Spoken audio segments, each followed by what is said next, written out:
KP news के Karnataka bulletin में आपका स्वागत है। मैं हूं अश्विनी आपके साथ। चलिए शुरू करते हैं आज के खबरों का सिलसिला। उससे पहले एक नजर आज के मुख्य समाचारों पर।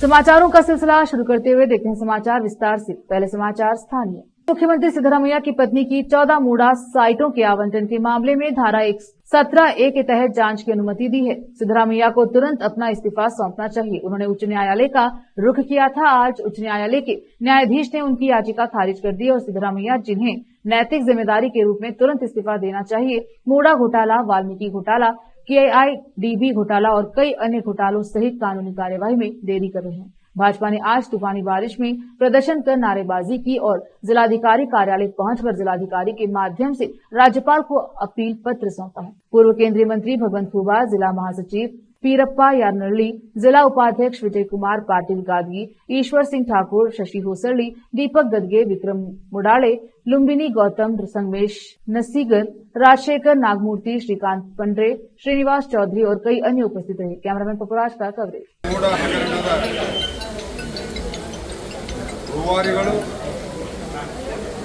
कर्नाटकದ ಮುಖ್ಯಮಂತ್ರಿ ಸಿದ್ದರಾಮಯ್ಯನವರು ಅವರ ಮೇಲೆ ಆರೋಪ ಬಂದ ಮೇಲೆ ರಾಜ್ಯದ ರಾಜ್ಯಪಾಲರಾದ ಘನವೆತ್ತ ಥಾವರ್ಚಂದ್ ಗೆಹ್ಲೋಟ್ ಜಿಯವರು ಈ ಪ್ರಕರಣವನ್ನು ತನಿಖೆಗೆ ಒಳಪಡಿಸಬೇಕು ಅನ್ನುವಂಥ ಆದೇಶವನ್ನು ಮಾಡಿದ ಮೇಲೆಯೂ ಕೂಡ ಮುಖ್ಯಮಂತ್ರಿಗಳು ಮತ್ತು ಕಾಂಗ್ರೆಸ್ಸಿನ ಮಂತ್ರಿಗಳು, ಕಾಂಗ್ರೆಸ್ಸಿನ ನೇತಾರರು ಅನಾವಶ್ಯಕ ಗೊಂದಲದಲ್ಲಿ ಗೂಡಾಗಿ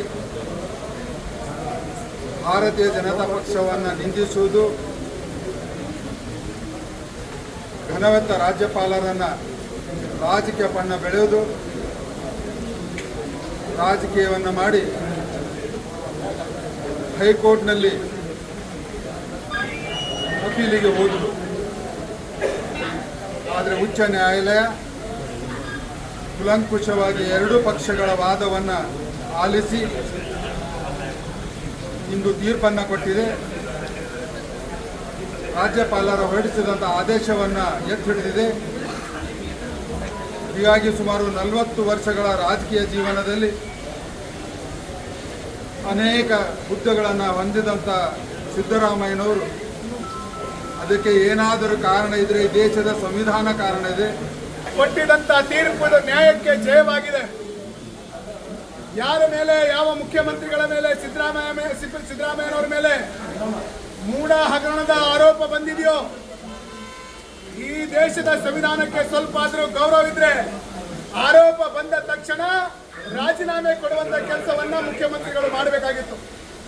ಆದರೆ ಮಾನ್ಯ ರಾಜ್ಯಪಾಲರ ಆದೇಶವನ್ನ ಪ್ರಶ್ನಿಸಿ ಹೈಕೋರ್ಟ್ಗೆ ಹೋಗಿದ್ರು. ಇವತ್ತು ಹೈಕೋರ್ಟ್ ತೀರ್ಮಾನವನ್ನ ಕೊಟ್ಟಿದೆ. ಮಾನ್ಯ ರಾಜ್ಯಪಾಲರು ಕೊಟ್ಟಿದಂತಹ ತೀರ್ಮಾನ ಅದು ಉಚಿತ ಅನ್ನುವಂತಹ ತೀರ್ಮಾನವನ್ನು ಹೈಕೋರ್ಟ್ ಕೊಟ್ಟಿದೆ. ಇವತ್ತು ಮುಖ್ಯಮಂತ್ರಿಗಳು ನೈತಿಕ ಹೊಣೆ ಹೊತ್ತು ರಾಜ್ಯದ ನ್ಯಾಯಾಲಯಕ್ಕೆ ಗೌರವವನ್ನು ಕೊಟ್ಟು ರಾಜೀನಾಮೆ ಕೊಡಬೇಕಂತೇಳಿ ಇವತ್ತು ಭಾರತೀಯ ಜನತಾ ಪಾರ್ಟಿ ಜಿಲ್ಲಾಧ್ಯಕ್ಷರ ನೇತೃತ್ವದಲ್ಲಿ ಹೋರಾಟವನ್ನು ಮಾಡ್ತಾ ಇದ್ದೇವೆ. ಸುರಿಯುವಂತಹ ಮಳೆಯಲ್ಲಿ ಇವತ್ತು ನಾವು ರಾಜ್ಯದ ಪರವಾಗಿ ಕೇಳ್ತಾ ಇದ್ದೇವೆ. ಸ್ವಲ್ಪ ಆದರೂ ನೈತಿಕತೆ ಇದ್ರೆ ಮುಖ್ಯಮಂತ್ರಿ ಅವರು ರಾಜೀನಾಮೆ ಕೊಟ್ಟು ಇವತ್ತು ಜನರ ಮಧ್ಯೆ ಹೋಗಬೇಕನ್ನುವಂತ ಮಾತನ್ನ ಹೇಳಿ ಈ ಹೋರಾಟ ಇಡೀ ರಾಜ್ಯದಲ್ಲಿ ಮತ್ತೆ ಉಗುರಾಗುತ್ತೆ ಅಂತ ಎಚ್ಚರಿಕೆಯನ್ನು ಕೊಟ್ಟು ಮಾತಿಗೆ ವಿರಾಮ ಕೊಡ್ತೇನೆ. ಭಾರತ್ ಮಾತಾ ಕಿ ಕೊಡಲೇಬೇಕು, ಕೊಡಲೇಬೇಕು, ಕೊಡಲೇಬೇಕು, ಕೊಡಲೇಬೇಕು. बीदर शहर में आज शाम के समय में जोरदार बारिश का सिलसिला शुरू हुआ, जो लगभग 1 घंटे तक चला। इस तेज तूफानी बारिश के कारण शहर की छोटी बड़ी सड़कों ने तालाब का रूप ले लिया। बारिश इतनी तेज थी कि सड़कों पर कुछ ही देर में पानी जमा हो गया। शहर की हर सड़क पर जमावड़ा लगा रहा बीदर जिला प्रभारी मंत्री के कार्यालय परिसर ने भी तालाब का रूप ले लिया। सड़कों पर पानी जमा रहने से यातायात में कुछ देरी के लिए कठिनाई आई। कैमरामैन पपुराज का कवरेज। रोकते हैं समाचारों का सिलसिला, लेते हैं छोटा सा ब्रेक। हिंदुस्तान के हर कोने में हम हैं मौजूद। 24 घंटे हालात पर गहरी नजर, खबरों से जुड़े चुपते सवालात, और आपको दिखाता है धार्मिक, सामाजिक, राजनीतिक, लोकल और इंटरनेशनल न्यूज की सबसे बेहतर कवरेज, जो आपको रखती है हर पल बाखबर। देश और दुनिया भर की खबर के लिए देखते रहें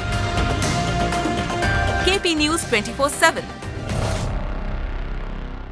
नूर एजुकेशन ट्रस्ट बीदर की ओर से चलाए जाने वाला Noor MEd and BEd college Bidar, recognized by NCTE Delhi and affiliated to Bidar University, Bidar. Admission are open for the academic year 2023-24. विशेषज्ञ और सक्षम शिक्षकों द्वारा शिक्षा प्राप्त करने के लिए नूर एमएड एंड बीएड कॉलेज में दाखिला लें और शांत वातावरण में शिक्षा प्राप्त करें। बीदर शहर में बेहतर शिक्षा का एकमात्र केंद्र Noor MEd and BEd college, Shahpur gate, Bidar. Phone numbers 9945283920, 8482221297। आज के इस कॉम्पिटिटिव दौर में बच्चों को अच्छी शिक्षा, अच्छा ज्ञान और अच्छे प्रतिभाओं की बेहद जरूरत है। इसके बिना बच्चों का अच्छे नागरिक बनना नामुमकिन है। अच्छी शिक्षा और अच्छा ज्ञान अच्छे स्कूल और कॉलेज ही दे सकते हैं। बीदर शहर में ऐसी ही बेहतर शिक्षा और ज्ञान देने वाले स्कूल और कॉलेज शरण बसप्पा अप्पा के नाम पर चलाए जा रहे हैं, जहां केजी से लेकर पीजी तक हर कोर्स उपलब्ध है। Lingaraj Appa engineering college Bidar AICTE approved and BTU affiliated, जहां पर सभी प्रकार के इंजीनियरिंग कोर्सेज उपलब्ध हैं और इसके अलावा MBA के सभी कोर्सेज यहां पर उपलब्ध हैं। एडमिशन ओपन हो चुके हैं।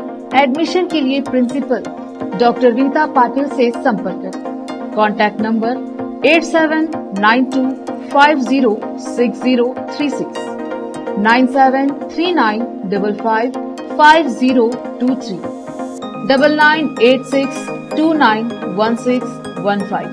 उसी तरह Channabasamma BCA and BCom college AICTE approved, Goranalli Bidar. Admissions के लिए प्रिंसिपल डॉक्टर सतीश प्रतापपुर से संपर्क करें। कॉन्टैक्ट नंबर 9916464964, 8792506036 और शरण Basaveshwara residential PU college. Admissions के लिए कॉन्टैक्ट नंबर 9741213165, 9945571908, 8310108585, 9880388838। इसके अलावा Sharan Basava public school Goranalli Bidar affiliated to CBSE। Contact number 9742082996, 9945571908, 8050274555। इन सभी स्कूल और कॉलेजों में विशेषज्ञ शिक्षकों द्वारा बेहतर शिक्षा दी जाती है और छात्रों की प्रतिभाओं को बढ़ाया जाता है। यहाँ पर विशाल क्लासरूम्स के अलावा सभी सुविधाएं उपलब्ध हैं। खुले और बेहतर वातावरण में शिक्षा दी जाती है।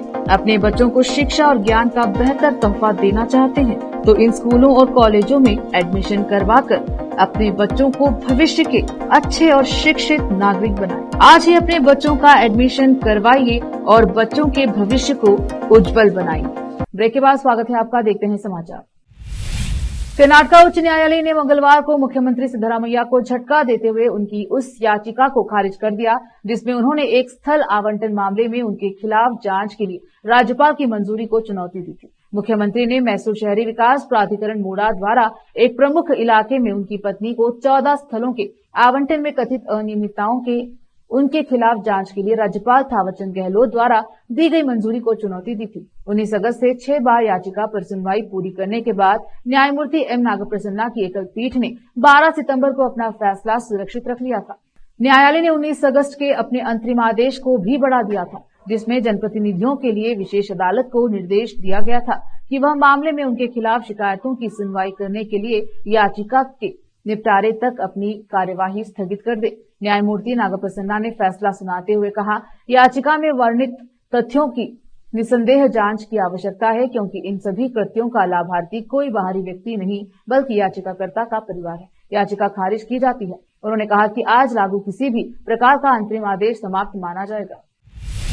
सक्रिय कर्नाटक के राज्यपाल थावरचंद गहलोत और कांग्रेस सरकार के बीच टकराव, जिसने उन पर भाजपा के कहने पर काम करने का आरोप लगाया है, भारत के राष्ट्रपति कार्यालय तक पहुंच सकता है। सूत्रों के अनुसार मुख्यमंत्री सिद्धरामैया और उनके मंत्रिमंडल के सहयोगियों ने राज्यपाल के प्रतिक्रियात्मक रवैये को लेकर राष्ट्रपति द्रौपदी मुर्मू से संपर्क करने का संकेत दिया है। उन्होंने राज्यपाल के इस कदम को राज्य सरकार को मुश्किल में डालने वाला कदम बताया। एक कैबिनेट मंत्री ने कहा, हम राज्यपाल के अगले कदमों का इंतजार कर रहे हैं और अगर वे असंवैधानिक हैं तो हमें राष्ट्रपति से संपर्क करने के लिए मजबूर होना पड़ सकता है। उद्योग मंत्री एमबी पाटिल ने सोमवार को कहा, राज्यपाल इस तरह काम कर रहे हैं जैसे कर्नाटक को पुलिस स्टेशन, लोकायुक्त या किसी जांच एजेंसी की जरूरत नहीं है, क्योंकि सभी लोग उनके संपर्क कर सकते हैं। हम राष्ट्रपति से संपर्क करने पर गंभीरता से विचार कर रहे हैं। वरिष्ठ भाजपा नेता और राज्यसभा सांसद लहर सिंह सिरोया ने कहा है कि जब राज्यपाल के सामने भ्रष्टाचार के मामले सामने आते हैं तो मुख्यमंत्री सिद्धरामैया समेत कांग्रेस के नेता उन्हें निशाना बनाते हैं। अपनी प्रेस विज्ञप्ति में सिरोया ने कहा कि सरकार के खिलाफ भ्रष्टाचार के मामले राज्यपाल के सामने सामाजिक और आरटीआई कार्यकर्ताओं और पत्रकारों द्वारा लाए गए हैं, न कि राजनेताओं द्वारा। हम इन कार्यकर्ताओं और पत्रकारों के स्तोत्र के बारे में अटकलें नहीं लगाना चाहते। मैं केवल उनकी शारीरिक सुरक्षा के लिए प्रार्थना करता हूं। कर्नाटक उच्च न्यायालय मुख्यमंत्री के खिलाफ इस तरह के मामले में अभियोजन स्वीकृति कर फैसला कर सकता है, फैसला करने वाला है। भ्रष्टाचार के और भी मामले जल्द ही राज्यपाल और अदालतों के सामने आ सकते हैं। ऐसे समय में कांग्रेस नेता जानबूझकर राज्यपाल पर आरोप लगा रहे हैं। सिरोया के अनुसार जब कांग्रेसियों को लगता है कि उनकी कुर्सी हिल रही है तो वे संस्थाओं को नष्ट करने की कोशिश करते हैं। उन्होंने कहा, हमारे सामने सबसे बड़ा उदाहरण इंदिरा गांधी का है, जिन्होंने अपनी कुर्सी बचाने के लिए आपातकाल की घोषणा की और देश की हर संस्था को अपने नियंत्रण में ले लिया। इसके अलावा सिरोया ने कहा कि जैसे जैसे भ्रष्टाचार के अधिक से अधिक मामले दस्तावेजी सबूतों के साथ राज्यपाल के पास जाएंगे, कांग्रेस नेता उतना ही अधिक उनका अपमान करेंगे।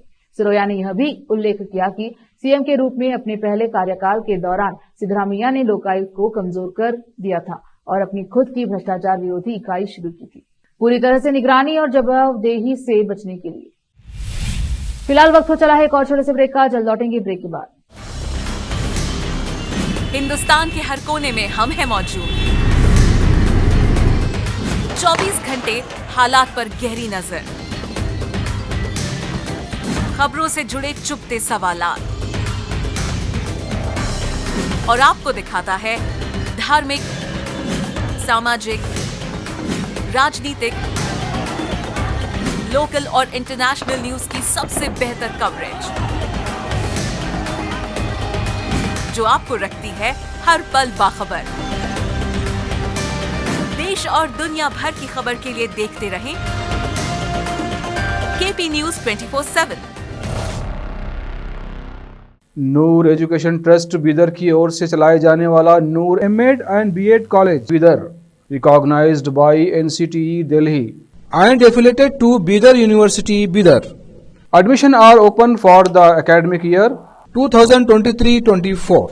विशेषज्ञ और सक्षम शिक्षकों द्वारा शिक्षा प्राप्त करने के लिए नूर एमएड एंड बीएड कॉलेज में दाखिला लें और शांत वातावरण में शिक्षा प्राप्त करें। बीदर शहर में बेहतर शिक्षा का एकमात्र केंद्र Noor MEd and BEd college, Shahpur gate, Bidar. Phone numbers 9945283920, 8482221297।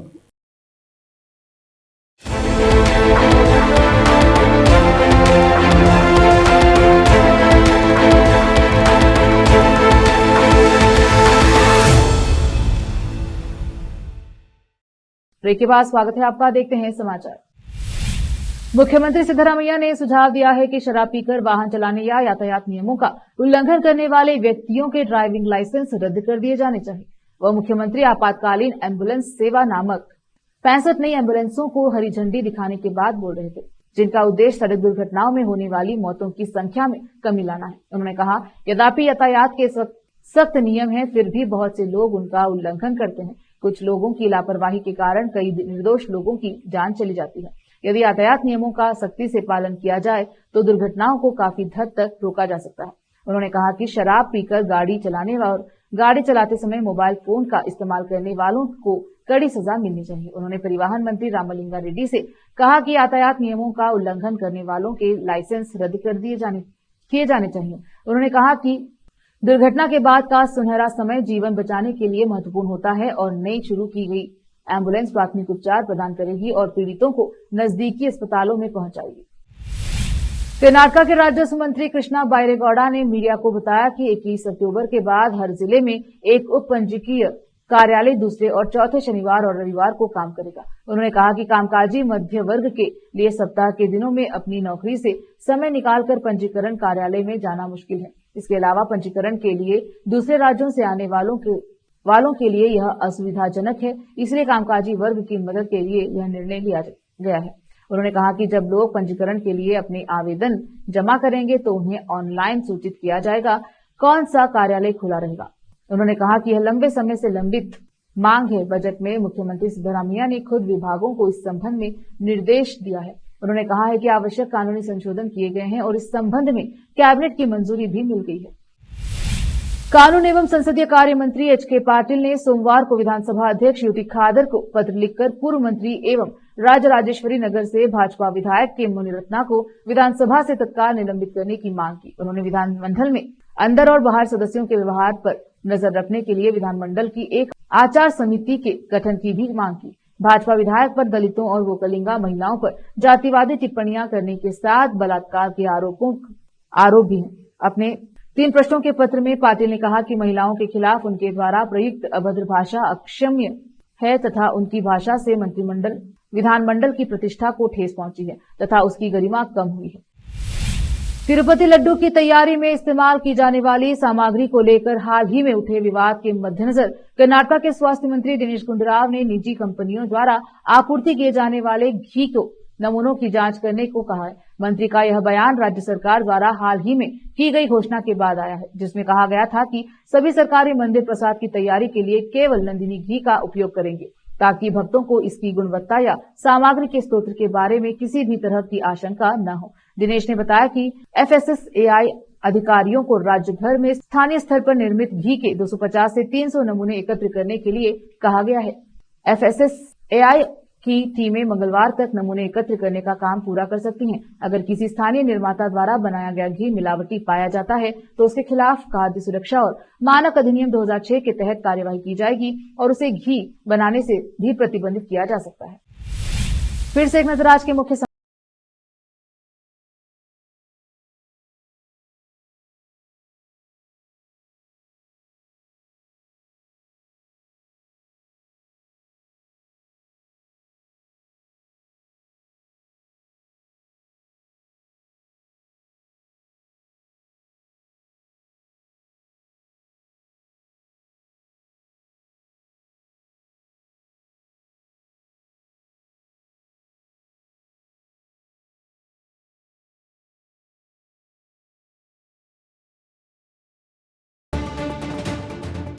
KP news के कर्नाटक बुलेटिन में अब तक के लिए इतना ही।